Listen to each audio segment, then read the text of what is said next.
Assalamualaikum warahmatullahi wabarakatuh. Halo teman-teman Unicimi semua, ketemu lagi dengan aku Nana di podcast Manajemen Sumber Daya Manusia. Kali ini aku nggak sendiri, aku ditemenin sama teman-teman dari kelompok 5. Di sini sudah ada Elmi. Silakan perkenalan Mbak Elmi.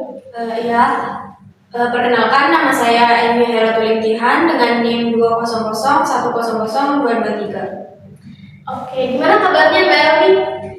Baik, alhamdulillah baik. Iya. Kuliah gimana sampai saat ini, ada kendala atau gimana dari Mbak Elmi sendiri? Mungkin karena lagi persiapan UAS ya, jadi ya emang lagi fase pusing-pusingnya aja sih. Mungkin untuk teman-teman yang UAS bisa dikasih semangat dulu. Mungkin ya, ntar ada teman-teman yang lain yang masih pantun aja. Oke.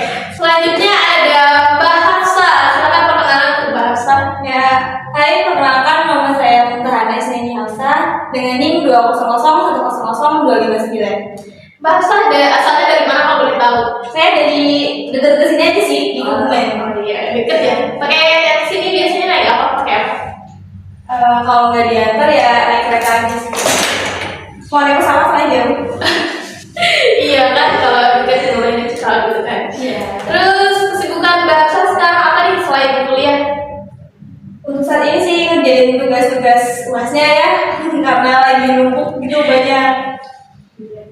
Sekarang kita emang lagi hektik sama tugas ya, tugas podcast, jelasin lagi, tugas video sebentar belajar dan yang lain. Untuk teman-teman yang UAS nanti akan menghadapi UAS, semangat pokoknya.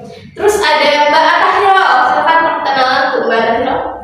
Perkenalkan, nama saya Tahiro dengan NIM 200100242. Mbak Tahiro asalnya dari mana nih kalau boleh tahu? Saya dari Wonogiri ya teman-teman. Setelah UAS nih kita kan ada libur, Mbak Tahiro ada rencana buat pulang kampung nggak? Oh iya, tentu saja. Dan setelah tag podcast ini, saya berencana untuk langsung pulang. Nggak langsung ngecek ya? Ya. Saya sebenarnya juga pengen pulang, tapi ya jauh sekali dan harga tiket lumayan untuk sekarang ini ya. Selanjutnya ada Mbak Erin, silahkan perkenalan untuk Mbak Erin. Halo, perkenalkan saya Elena Banta dengan nomor NIM 200100194. Gimana nih kabarnya Mbak Erin? Ya, puji Tuhan baik ya. Setelah gimana Natal kemarin sangat berkesan atau ada yang berbeda mungkin? Ya, kalau berbeda sih tentunya suasananya berbeda. Kalau kan tahun-tahun kemarin kumpul bareng keluarga gitu, kalau sekarang gitu sendiri. Agak sendiri juga sih kemarin main ke tempat teman.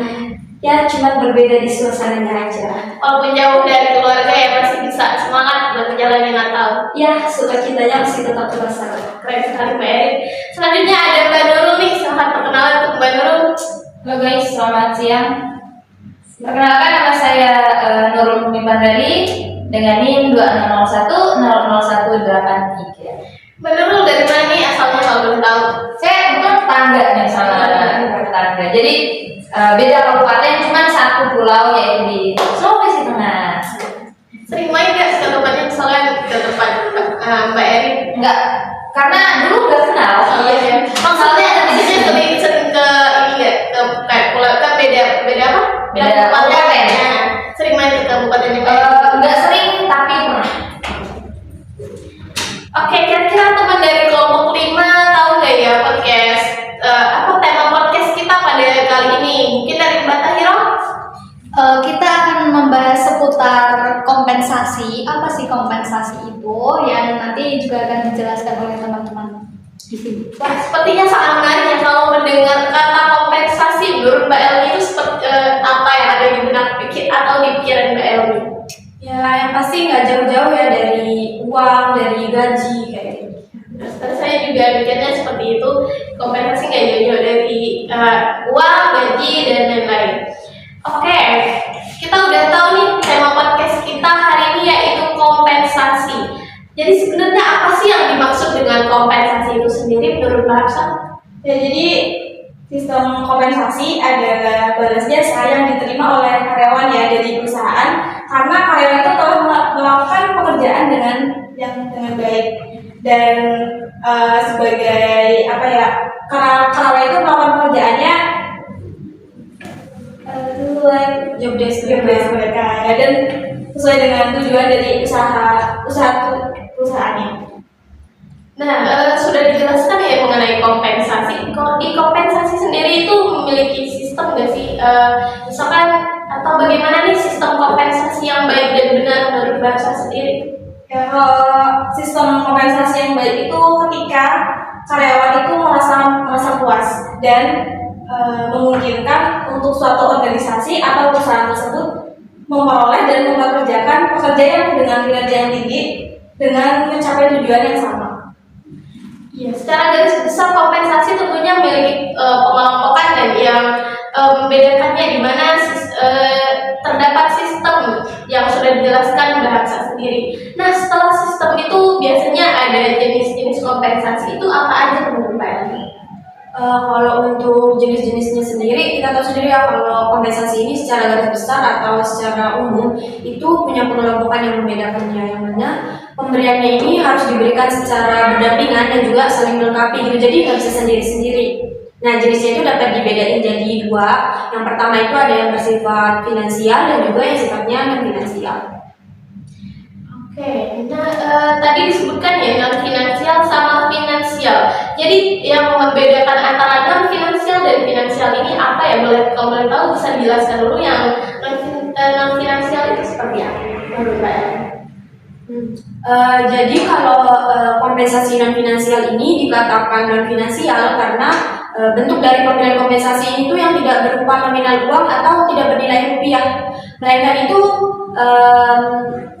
tunjangan yang bernilai positif dan juga berharga bagi karyawan untuk bekerja. Jadi, nah kemudian untuk pemberian kompensasi non finansial ini bisa berupa program pelatihan dan pengembangan karir, kemudian juga lingkungan bekerja yang nyaman, terus ada juga shift atau jam kerja yang lebih fleksibel gitu untuk karyawan. Nah itu kan tadi kan finansial ya. Terus sekarang kita tuh masuk di finansial. Kalau finansial ini sendiri tuh mencakup poin-poin lagi di dalamnya. Itu tuh mencakup direct compensation dan indirect compensation. Kalau direct compensation atau kompensasi langsung itu merupakan segala bentuk upah yang bisa dirasakan manfaatnya secara langsung oleh karyawan atau biasa juga disebut sebagai upah dasar. Nah, upah dasar ini apa sih? Upah dasar ini merupakan imbalan tetap yang diterima karyawan dalam bentuk biasanya dalam bentuk salary, kemudian dibayar mingguan ataupun dibayar secara per jam gitu. Nah, wujud dari pemberian kompensasi langsung itu bisa berupa gaji, kemudian ada insentif, bonus, THR, atau bisa juga dalam bentuk opsi saham dan lain-lain. Nah, kemudian tadi kan udah kompensasi langsung ya. Nah, kemudian kalau indirect compensation atau kompensasi tidak langsung itu merupakan pemberian keuntungan gitu bagi karyawan di luar dari upah tetapnya, yang mana manfaatnya itu baru bisa diterima pada waktu-waktu tertentu. Jadi nggak kayak kompensasi langsung yang bisa langsung dirasakan manfaatnya. Kalau kompensasi tidak langsung itu baru bisa diterima manfaatnya pada waktu-waktu tertentu. Nah, wujud dari pemberian kompensasi tidak langsung itu ada yang pertama tuh cuti. Jenis kompensasi ini tuh berupa pemberian waktu untuk tidak bekerja kepada karyawan yang isinya itu meliputi periode cuti kehamilan, cuti kecelakaan, cuti tahunan, dan sebagainya. Kemudian yang kedua ada tunjangan. Nah, kompensasi ini tuh meliputi kayak tunjangan kesehatan, tunjangan tahunan, tunjangan makan dan kendaraan, dan lain-lain. Kemudian selanjutnya itu ada asuransi. Nah, asuransi ini kompensasinya tuh berupa perusahaan membayarkan premi atas asuransi pada untuk para pekerjanya, yang mana itu meliputi biasa kita tahu ya BPJS kesehatan, BPJS ketenagakerjaan yang saat ini merupakan hal wajib gitu Pak untuk para pekerja di Indonesia. Nah, kemudian untuk yang terakhir itu ada fasilitas. Kalau kompensasi ini tuh diberikan guna untuk menunjang kemudahan para karyawan untuk melakukan pekerjaannya. Ini tuh kompensasi yang berupa kayak fasilitas internet, terus ada voucher keanggotaan, bisa rumah dinas, dan lain-lain. Nah, seperti itu dari saya. Wah, ternyata penjelasan mengenai jenis kompensasi non finansial dan finansial yang sudah dijelaskan Mbak El ini sangat komplit ya. Semoga teman-teman nanti mudah dipahami dan secara garis besarnya seperti itu. dan di mana sistem pemberian diberikan secara berdampingan dan saling melengkapi ya, dan seperti jenis yang sudah dijelaskan Kak Elmi. Nah, setelah mengetahui sistem kompensasi yang baik tadi seperti apa, di sini sistem kompensasi itu pasti memiliki klasifikasi tersendiri ya. Nah, itu menurut Mbak Nurul klasifikasi kompensasi itu apa saja? Jadi sistem kompensasi itu tentunya yang memiliki klasifikasi seperti kayak dia itu dikelompokkan berdasarkan ini. Jadi sistem kompensasi itu sendiri memiliki 3 klasifikasi. Yang pertama itu ada internal consistency compensation system. Yang pertama. Kemudian yang kedua itu ada external competitiveness compensation system. Itu yang kedua ya. Kemudian yang ketiga atau yang terakhir itu ada employee contribution compensation system. Jadi 3 itu merupakan klasifikasi dari sistem kompensasi itu sendiri. Oke. Di sini potensi untuk mempengaruhi perilaku dan cara kerja karyawan ini merupakan hal yang penting ya untuk memastikan bahwa sistem kompensasi dikelola dengan ahli dan seimbang. Tadi saya ada dengar internal consistency compensation system. Itu apa ya? Jadi internal consistency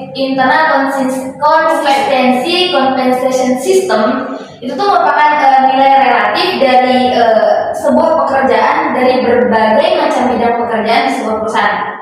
Jadi contohnya kayak gini, misalkan ada sebuah pekerjaan yang untuk mengerjakan pekerjaan tersebut membutuhkan klasifikasi yang lebih tinggi, kemudian tanggung jawab lebih besar, dan pekerjaan itu lebih kompleks. Nah, untuk pekerjaan-pekerjaan ini otomatis diberikan kompensasi yang lebih besar dibandingkan dengan pekerjaan yang memiliki yang hanya dibutuhkan klasifikasi yang tidak terlalu tinggi, kemudian tanggung jawabnya juga tidak terlalu besar. Jadi ada pembeda antara pekerjaan yang memiliki tanggung jawab lebih besar dengan pekerjaan yang memiliki tanggung jawab tidak terlalu besar. Jadi ada perbedaan pemberian kompensasi di sana. Jadi untuk internal consistency compensation system itu seperti itu untuk penjelasan lebih detailnya.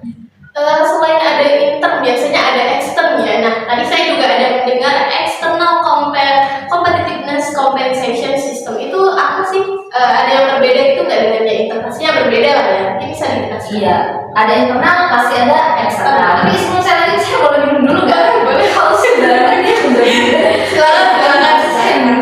Teman-teman yang lagi nonton juga kalau mau nyemil ya di podcast kita boleh banget. Soalnya kita ada pembahasan menarik lagi nanti. Baik, saya lanjut ya. Kalau untuk external competitiveness compensation system itu dia merujuk pada hubungan pembayaran antar organisasi. Maksudnya gini, ada perbedaan perbedaan penggajian antara satu organisasi dengan organisasi lain, atau perbedaan penggajian antara satu perusahaan dengan perusahaan lainnya. Dan posisi ini itu dianggap sebagai posisi persaingan antar perusahaan. Jadi contohnya gini, saya kasih contoh biar lebih paham ya, teman-teman. Contohnya gini, misalkan ada satu perusahaan, kemudian di perusahaan itu ada pekerjaan yang memiliki job desk yang misalkan ini gitu, job desk-nya itu. Kemudian diberi kompensasi yang gede. Nah, di perusahaan lain atau di organisasi lain dengan pekerjaan yang sama, dengan job desk yang sama dengan perusahaan yang awal tadi, tapi kompensasi yang diberikan itu di bawah daripada perusahaan yang tadi. Nah, ini tuh dianggap ini tuh perusahaan menganggap sebagai persaingan, karena kita sebagai karyawan dengan job desk yang sama, kemudian gaji yang berbeda, pasti kita akan memilih ke gaji yang lebih tinggi. Nah, itu bisa membuat individu atau seorang karyawan itu lebih tertarik ke perusahaan yang gajinya lebih tinggi dengan job desk yang sama, kayak gitu. Oke, terkait penjelasan intern yang apa tadi, internal consistency compensation system sama external competitiveness compensation system. Nah, tadi saya ada juga mendengar employee itu apa lagi ya kalau boleh tahu? Kan tadi di awal saya menjelaskan ada 3 kan, yang internal, eksternal, kemudian employee contribution compensation system. Nah, kalau employee ini sebenarnya dia lebih sederhana karena dia ini hanya merujuk pada insentif yang diberikan kepada karyawan berdasarkan penilaian kerja. Jadi selama dia bekerja, perusahaan pasti menilai dong, dia produktif nggak, dia bekerja secara maksimal nggak. Apabila bekerjanya maksimal, pasti kompensasi yang diberikan juga sesuai dengan apa yang dikerjakan. Kalau dia bekerjanya tidak maksimal, pemalas-malasan, pasti juga perusahaan akan memberikan sesuai dengan apa yang dia kerjakan. Jadi seimbang gitu antara apa yang dia kerjakan dengan yang dia dapatkan. Seperti itu Mbak Nana dan teman-teman. Nana ya. Kan sudah dijelaskan nih oleh Mbak Nurul mengenai sistem kompensasi yang memiliki klasifikasi, dan terkait klasifikasi secara menyeluruh, sepertinya yang umumnya kita ketahui ya, pasti ada faktor yang mempengaruhi individu dalam klasifikasi tersebut. Sebenarnya yang mempengaruhi individu dalam bekerja itu ada banyak ya, seperti mempengaruhi individu dalam mengambil keputusan untuk melamar bekerja di perusahaan tersebut, itu pasti ada yang mempengaruhi. Kemudian bagaimana individu bisa bekerja secara produktif, itu pasti ada yang mempengaruhi kan. Nah, yang mempengaruhi itu adalah sistem kompensasi itu sendiri. Kita sebagai karyawan nih, pastinya kita kalau mau mencari perusahaan itu yang kita pasti lihat dulu kan, ini sistem kompensasi di dalamnya seperti apa gitu. Nah, yang mempengaruhi karyawan untuk mau bekerja di situ, salah satunya sistem kompensasi. Apabila perusahaan mengelola dengan baik dan seimbang sistem kompensasi itu tuh bisa memicu karyawan untuk mengambil keputusan untuk melamar bekerja di situ, kemudian bekerja lebih produktif karena apa yang dia kerjakan itu akan mendapatkan kompensasi yang setimpal gitu. Jadi sistem kompensasi itu sangat berpengaruh terhadap keputusan untuk mengambil keputusan karyawan untuk bekerja lebih produktif dan lain-lain sebagainya. Seperti itu Mbak Nana.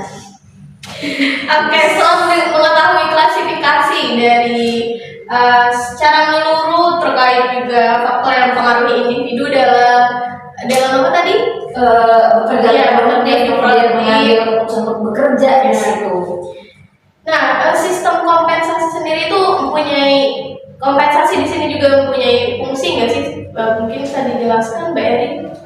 Kalau untuk fungsi pastinya ada ya untuk fungsi. Jadi kalau secara umum itu fungsi kompensasi itu meliputi yang pertama itu pengalokasian sumber daya manusia secara efisien. Ini tuh maksudnya ketika perusahaan itu memberikan kompensasi yang cukup kepada karyawan yang berprestasi, tentunya itu akan mendorong karyawan tersebut untuk meningkatkan produktivitasnya untuk lebih baik lagi. Dan kemudian ada juga untuk penggunaan sumber daya manusia secara efisien dan seefektif mungkin. Maksudnya itu ketika perusahaan itu udah memberikan kompensasi yang tinggi kepada karyawan, tentunya tenaga dari karyawan tersebut akan digunakan oleh organisasi atau perusahaan tersebut secara efisien dan seefektif mungkin. Di sini juga dituntut karyawan itu menentukan kompensasi yang diberikannya itu berdasarkan produktivitas dari karyawan tersebut. Dan yang ketiga itu adalah untuk mendorong stabilitas dan pertumbuhan ekonomi. Jadi ketika karyawan itu tenaganya udah digunakan seefisien dan seefektif mungkin, maka tidak menutup kemungkinan bahwa hal tersebut atau pemberian kompensasi tersebut akan membantu stabilitas dari perusahaan dan juga akan mendorong pertumbuhan ekonomi baik di perusahaan ataupun di negara. Seperti itu. Jadi maka dapat diharapkan ya bahwa sistem pemberian kompensasi secara langsung dapat membantu stabilitas organisasi. Nah, ada nggak sih cara agar fungsi kompensasi berjalan dengan baik menurut Mbak Erin?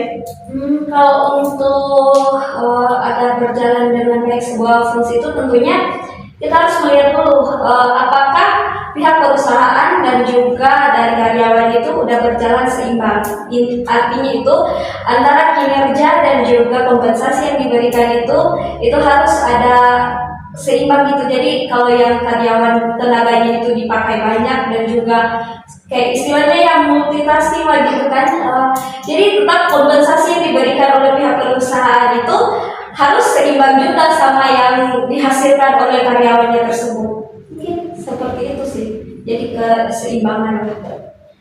Oke, jadi itu ya cara agar fungsi kompensasi berjalan dengan baik.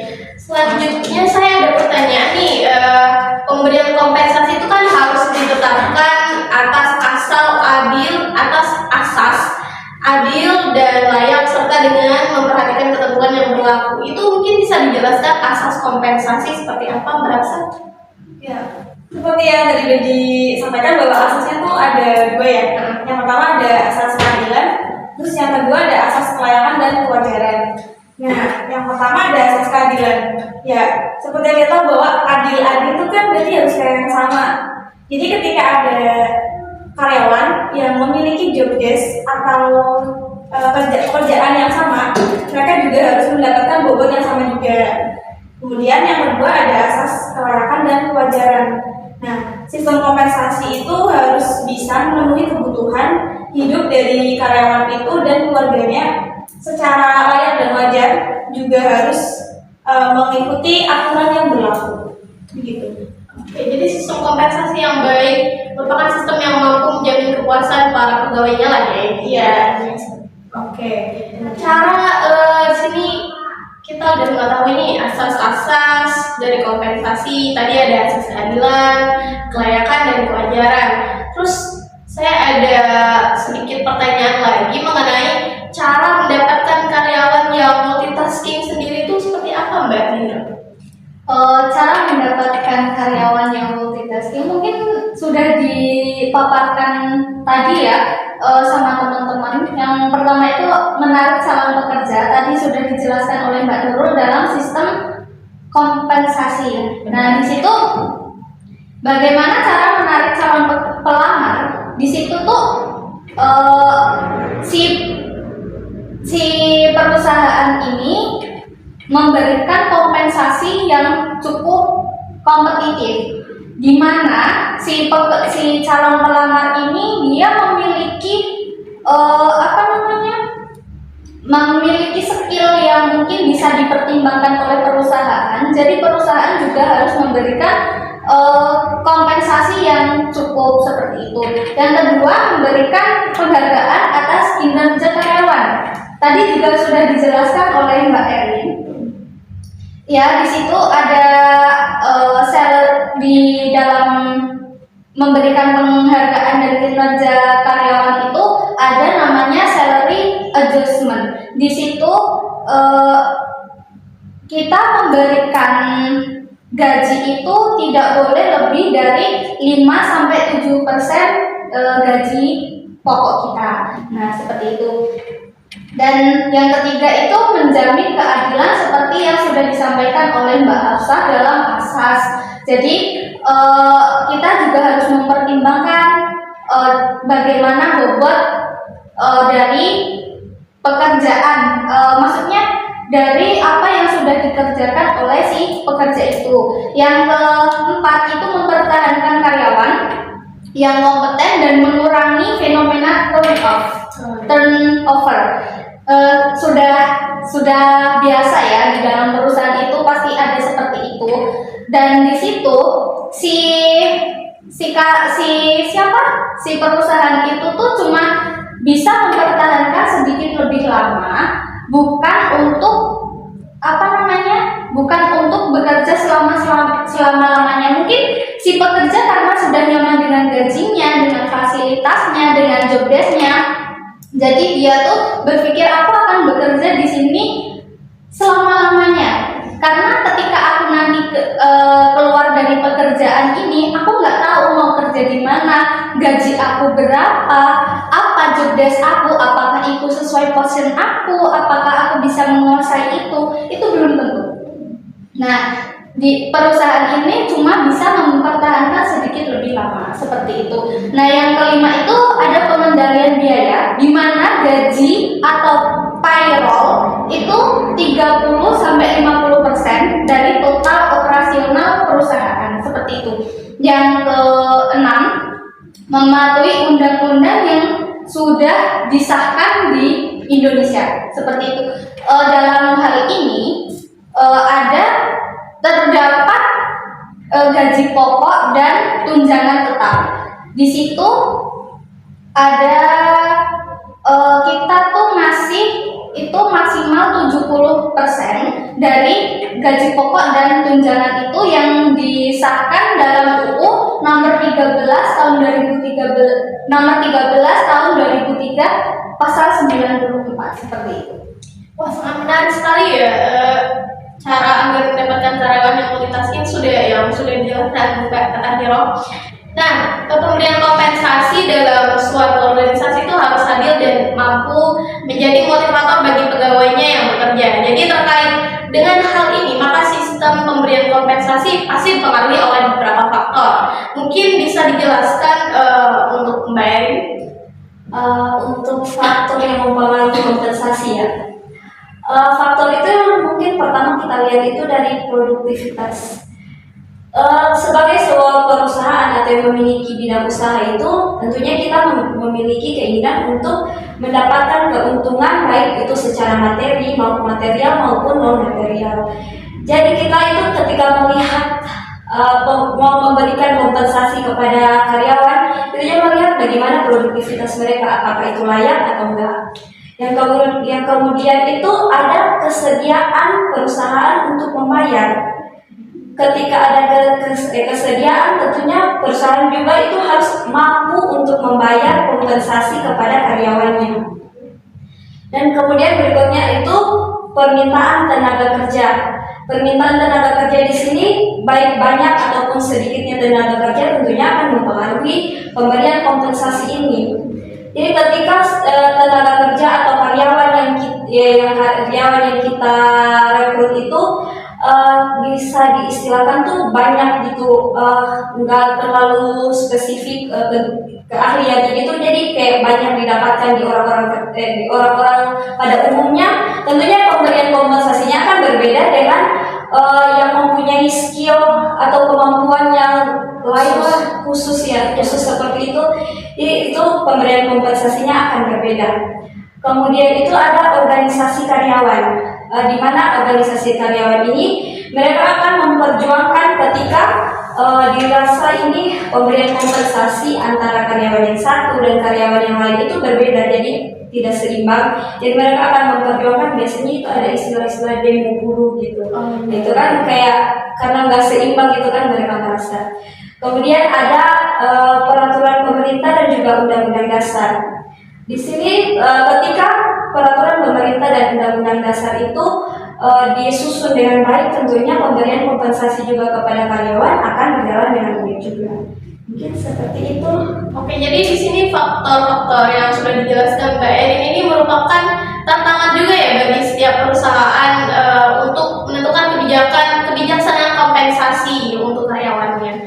Nah, ada nggak sih hal yang harus diperhatikan dari faktor kompensasi yang sudah dijelaskan oleh Mbak Erin? Faktor-faktor untuk pemberian kompensasi itu kayak pertama itu kayak kita lihat dulu tingkatannya kan, tingkatan kompensasi itu apakah kompensasi ini dapat memenuhi kebutuhan karyawannya secara ya finansialnya gitu kan.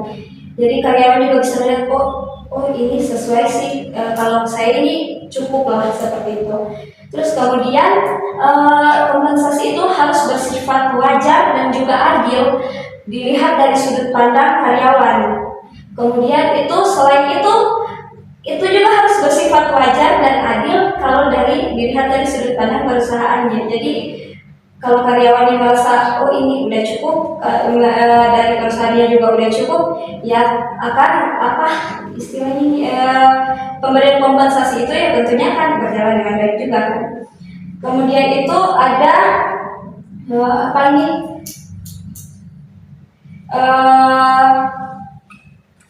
sih ini kemudian kayaknya mau minum dulu aja Mbak, minum dulu deh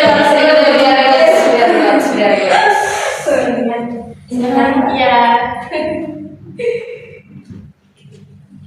Gimana penonton sampai saat ini materi kita makin greget? Semoga nyangkut ya. Iya. Baik, saya Silakan. terima kasih untuk minumannya. Jadi untuk yang selanjutnya itu kita memperhatikan juga untuk tingkatan pemberian kompensasinya itu bisa kita lihat apakah dari tingkatan jabatan yang didudukinya itu, jadi nggak mungkin kan kayak manajer sama karyawan biasa itu akan sama pemberian kompensasinya. Jadi mungkin seperti itu. Oke, nah sampai saat ini kita udah mengetahui ini apa sih yang dimaksud dengan kompensasi, sistemnya, asas, dan faktor yang mempengaruhi dari kompensasi itu sendiri. Nah, kita perlu tahu nih sebenarnya tujuan menyeluruh dari kompensasi itu sendiri seperti apa. Bisa dijelaskan oleh Mbak Tahira? Oke, sudah dijelaskan ya. Sebenarnya itu tuh di dalam tujuan ini sudah mencakup semuanya. Seperti itu. Karena di dalam tujuan ini terdapat memberikan kompensasi yang cukup, terus menjamin keadilan, lalu ada yang mematuhi mematuhi peraturan undang-undang yang sudah yang berlaku di Indonesia, terus mempertahankan karyawan yang kompeten. Seperti itu tuh sebenarnya sudah dibahas di teman-teman tadi. Seperti itu.